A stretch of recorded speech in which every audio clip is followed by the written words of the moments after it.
वफाकी वज़ीर सेहत अब्दुल कादिर पटेल ने इमरान खान की मेडिकल रिपोर्ट में शराब और मुनशियात के शवाहिद मिलने का दावा कर दिया। इमरान खान की मेडिकल रिपोर्ट जारी करते हुए उन्होंने इल्ज़ाम आयद किया कि इमरान खान का ज़हनी तवाज़ुन मशकूक है, वो बगैर फ्रैक्चर के प्लस्तर बांध कर घूमते रहे।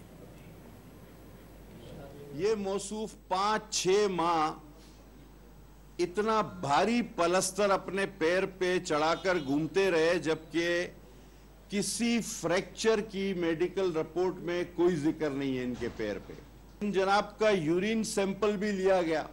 इनिशियल रिपोर्ट के मुताबिक इसमें टॉक्सिक चीजें, जिनमें शराब और कोकेन का बेदरेग इस्तेमाल।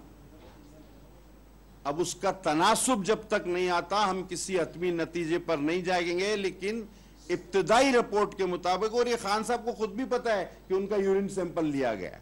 दिमागी हालत के बारे में लिखा गया है कि द मेंटल स्टेबिलिटी क्वेश्चनेबल,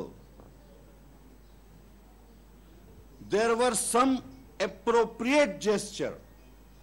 अब यह आपका वजीर आजम था।